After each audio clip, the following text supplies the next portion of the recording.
ओम शांति। आज है 5 फरवरी 2021।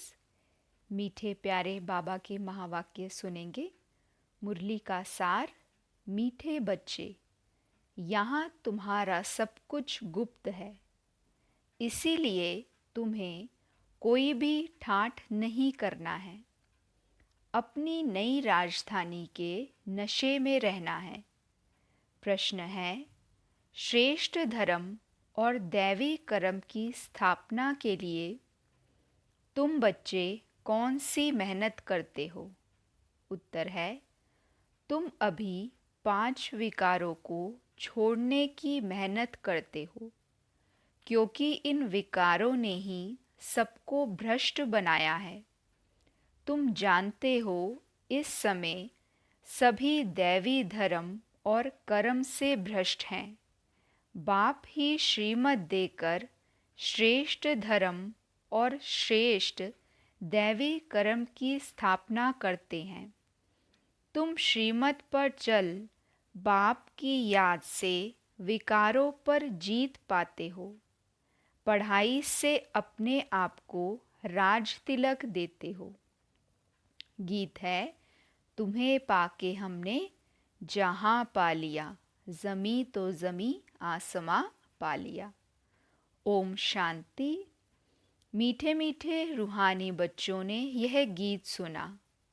रूहानी बच्चे ही कहते हैं कि बाबा, बच्चे जानते हैं यह बेहद का बाप बेहद का सुख देने वाला है, अर्थात वह सभी का बाप है।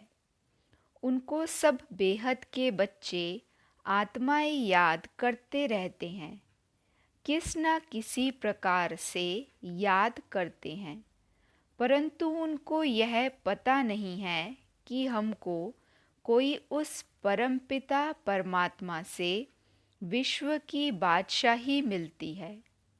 तुम जानते हो, हमको बाप जो सतयुगी विश्व की बादशाही देते हैं, वह अटल अखंड अडोल है। वह हमारी बादशाही 21 जन्म कायम रहती है। सारे विश्व पर हमारी राजाई रहती है, जिसको कोई छीन नहीं सकता, लूट नहीं सकता। हमारी रजाई है अडोल, क्योंकि वहाँ एक ही धर्म है, द्वैत है नहीं। वह है अद्वैत राज्य। बच्चे जब भी गीत सुनते हैं तो अपनी राजधानी का नशा आना चाहिए। ऐसे ऐसे गीत घर में रहने चाहिए।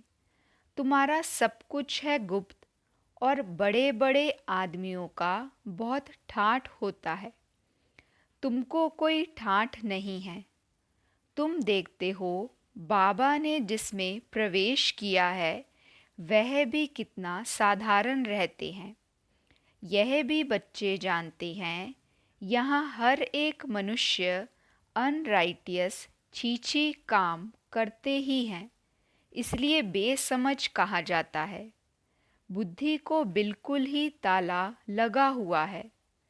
तुम कितने समझदार थे, विश्व के मालिक थे।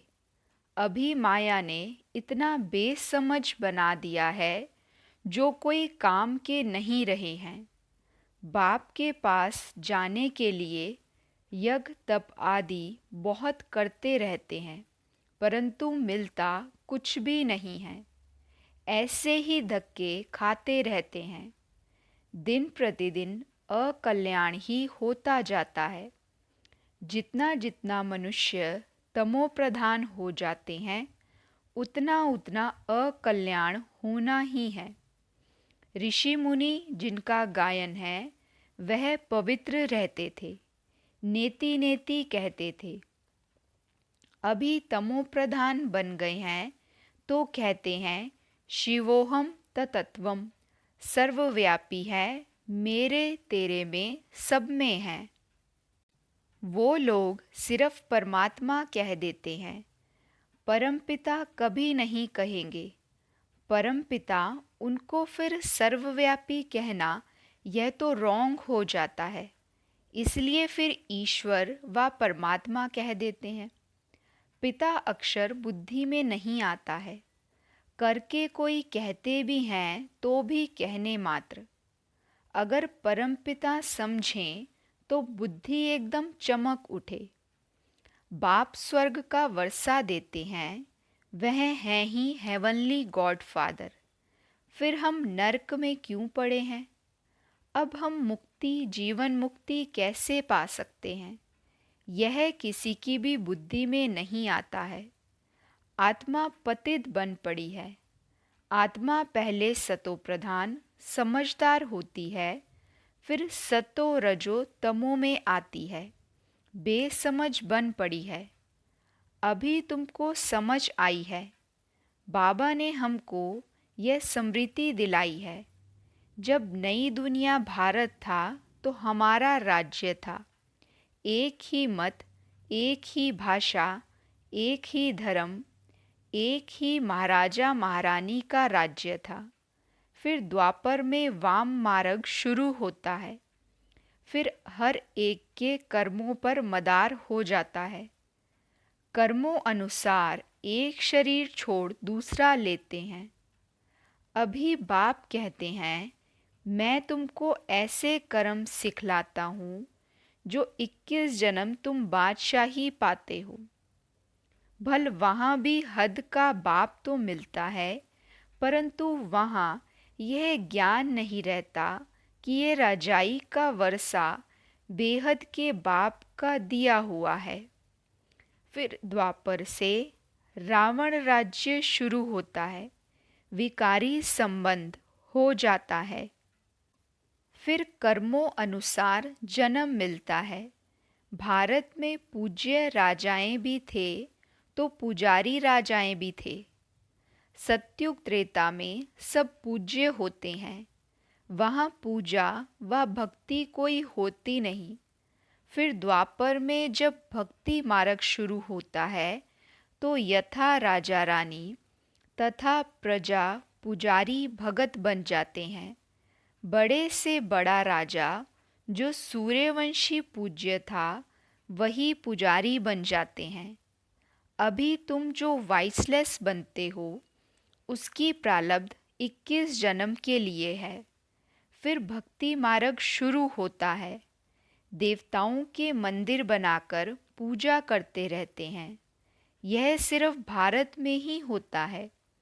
84 जन्मों की कहानी जो बाप सुनाते हैं, यह भी भारतवासियों के लिए है। और धर्म वाले तो आते ही बाद में हैं। फिर तो वृद्धि होते होते ढेर के ढेर हो जाते हैं। वैरायटी भिन्न भिन्न धर्म वालों के फीचर्स हर एक बात में भिन्न भिन्न हो जाते हैं। रस्म रिवाज भी भिन्न भिन्न होती है। भक्ति मार्ग के लिए सामग्री भी चाहिए। जैसे बीज छोटा होता है, झाड़ कितना बड़ा है। झाड़ के पत्ते आदि गिनती नहीं कर सकते। वैसे भक्ति का भी विस्तार हो जाता है। ढेर के ढेर शास्त्र बनाते जाते हैं। अब बाप बच्चों को कहते हैं, यह भक्ति मार्ग की सामग्री सब खत्म हो जाती है। अब मुझ बाप को याद करो। भक्ति का प्रभाव भी बहुत है ना। कितनी खूबसूरत है। नाच, तमाशा, गायन आदि कितना खर्चा करते हैं। अभी बाप कहते हैं, मुझ बाप को और वर्षे को याद करो। आदि सनातन अपने धर्म को याद करो। अनेक प्रकार की भक्ति जन्म जन्मांतर तुम करते आए हो। सन्यासी भी आत्माओं के रहने के स्थान तत्व को परमात्मा समझ लेते हैं। ब्रह्म व तत्व को ही याद करते हैं। वास्तव में सन्यासी जब सतो प्रधान हैं तो उन्हों को जंगल में जाकर रहना है, शांति में। ऐसे नहीं कि उन्हों को ब्रह्म में लीन होना है। वह समझते हैं ब्रह्म की याद में रहने से, शरीर छोड़ने से ब्रह्म में लीन हो जाएंगे। बाप कहते हैं लीन कोई हो नहीं सकते। आत्मा तो अविनाशी है ना, वह लीन कैसे हो सकती।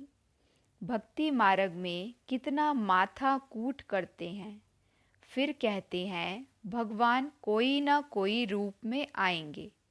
अब कौन राइट। वह कहते हम ब्रह्म से योग लगाए ब्रह्म में लीन हो जाएंगे। गृहस्थ धर्म वाले कहते भगवान किसी न किसी रूप में पतितों को पावन बनाने आएंगे। ऐसे नहीं कि ऊपर से प्रेरणा द्वारा ही सिखलाएंगे। टीचर घर बैठे प्रेरणा करेगा क्या। प्रेरणा अक्षर है नहीं। प्रेरणा से कोई काम नहीं होता। भल शंकर की प्रेरणा द्वारा विनाश कहा जाता है, परंतु है यह ड्रामा की नूंद। उन्हों को यह मूसल आदि तो बनाने ही हैं। यह सिर्फ महिमा गाई जाती है। कोई भी अपने बड़ों की महिमा नहीं जानते। धर्म स्थापक को भी गुरु कह देते हैं, लेकिन वह तो सिर्फ धर्म स्थापन करते हैं। गुरु उनको कहा जाता है जो सद्गति करे। वह तो धर्म स्थापन करने आते हैं। उनके पिछाड़ी उनकी वंशावली आती रहती है। सद्गति तो किसी की करते ही नहीं, तो उनको गुरु कैसे कहेंगे। गुरु तो एक ही है जिसको सर्व का सद्गति दाता कहा जाता है। भगवान बाप ही आकर सबकी सद्गति करते हैं, मुक्ति जीवन मुक्ति देते हैं। उनकी याद कभी किसी से छूट नहीं सकती। भल पति से कितना भी प्यार हो, फिर भी हे भगवान हे ईश्वर ज़रूर कहेंगे, क्योंकि वही सर्व का सद्गति दाता है। बाप बैठ समझाते हैं ये सारी रचना है, रचयिता बाप मैं हूँ। सबको सुख देने वाला एक ही बाप ठहरा। भाई भाई को वर्षा नहीं दे सकता, वर्षा हमेशा बाप से मिलता है। तुम सभी बेहद के बच्चों को बेहद का बाप वर्षा देता है। इसलिए ही कहते हैं मुझे याद करो। हे परमपिता क्षमा करो रहम करो। समझते कुछ भी नहीं। भक्ति मार्ग में अनेक प्रकार की महिमा करते हैं। यह भी ड्रामा अनुसार अपना पार्ट बजाते रहते हैं। बाप कहते हैं मैं कोई इन्हों के पुकारने पर नहीं आता हूँ। यह तो ड्रामा बना हुआ है। ड्रामा में मेरे आने का पार्ट नूंदा हुआ है। अनेक धर्म विनाश, एक धर्म की स्थापना व कलयुग का विनाश, सतयुग की स्थापना करनी होती है। मैं अपने समय पर आपे ही आता हूँ। इस भक्ति मार्ग का भी ड्रामा में पार्ट है। अभी जब भक्ति मार्ग का पार्ट पूरा हुआ तब मैं आया हूँ। बच्चे भी कहते हैं अभी हम जान गए, 5000 वर्ष के बाद फिर से आपके साथ मिले हैं। कल्प पहले भी बाबा आप ब्रह्मा तन में ही आए थे। यह ज्ञान तुमको अभी मिलता है, फिर कभी नहीं मिलेगा। यह है ज्ञान, वह है भक्ति। ज्ञान की है प्रारब्ध चढ़ती कला। सेकंड में जीवन मुक्ति कहा जाता है। कहते हैं जनक ने सेकंड में जीवन मुक्ति पाई। क्या सिर्फ एक जनक ने जीवन मुक्ति पाई? जीवन मुक्ति अर्थात जीवन को मुक्त करते हैं इस रावण राज्य से। बाप जानते हैं सब बच्चों की कितनी दुर्गति हो गई है। उन्हों की फिर सद्गति होनी है। दुर्गति से फिर ऊंच गति, मुक्ति जीवन मुक्ति को पाते हैं। पहले मुक्ति में जाकर फिर जीवन मुक्ति में आएंगे। शांति से फिर सुखधाम में आएंगे। यह चक्र का सारा राज बाप ने समझाया है। तुम्हारे साथ और भी धर्म आते जाते हैं। मनुष्य सृष्टि वृद्धि को पाती जाती है। बाप कहते हैं इस समय यह मनुष्य सृष्टि का झाड़ तमोप्रधान जड़ जड़ीभूत हो गया है। आदि सनातन देवी देवता धर्म का फाउंडेशन सारा सड़ गया है, बाकी सब धर्म खड़े हैं। भारत में एक भी अपने को आदि सनातन देवी देवता धर्म का समझता नहीं है। हैं देवता धर्म के, परंतु इस समय यह समझते नहीं हैं कि हम आदि सनातन देवी देवता धर्म के थे, क्योंकि देवताएं तो पवित्र थे। समझते हैं हम तो पवित्र हैं नहीं। हम अपवित्र पतित अपने को देवता कैसे कहलाएं? यह भी ड्रामा के प्लान अनुसार रस्म पड़ जाती है हिंदू कहलाने की। आदमशुमारी में भी हिंदू धर्म लिख देते हैं। भल गुजराती होंगे तो भी हिंदू गुजराती कह देंगे। उन्हों से पूछो तो सही कि हिंदू धर्म कहाँ से आया, तो कोई को पता नहीं है, सिर्फ कह देते हमारा धर्म कृष्ण ने स्थापन किया। कब? द्वापर में। द्वापर से ही यह लोग अपने धर्म को भूल हिंदू कहलाने लगे हैं, इसलिए उन्हों को दैवी धर्म भ्रष्ट कहा जाता है। वहाँ सब अच्छा कर्म करते हैं, यहाँ सब छीछी कर्म करते हैं, इसलिए देवी देवता धर्म भ्रष्ट कर्म भ्रष्ट कहा जाता है। अब फिर श्रेष्ठ धर्म श्रेष्ठ दैवी कर्म की स्थापना हो रही है, इसलिए कहा जाता है अब इन 5 विकारों को छोड़ते जाओ। यह विकार आधा कल्प से रहे हैं, अब एक जन्म में इनको छोड़ना, इसमें ही मेहनत लगती है। मेहनत बगैर थोड़े ही विश्व की बादशाही मिलेगी। बाप को याद करेंगे तभी अपने को तुम राजाई का तिलक देते हो, अर्थात राजाई के अधिकारी बनते हो। जितना अच्छी रीति याद में रहेंगे, श्रीमत पर चलेंगे, तो तुम राजाओं का राजा बनेंगे। पढ़ाने वाला टीचर तो आया है पढ़ाने। यह पाठशाला है ही मनुष्य से देवता बनने की, नर से नारायण बनाने की कथा सुनाते हैं। यह कथा कितनी नामी ग्रामी है। इनको अमर कथा, सत्यनारायण की कथा, तीजरी की कथा भी कहते हैं। तीनों का अर्थ भी बाप समझाते हैं। भक्ति मार्ग की तो बहुत कथाएं हैं, तो देखो गीत कितना अच्छा है। बाबा हमको सारे विश्व का मालिक बनाते हैं। जो मालिक बना कोई लूट ना सके।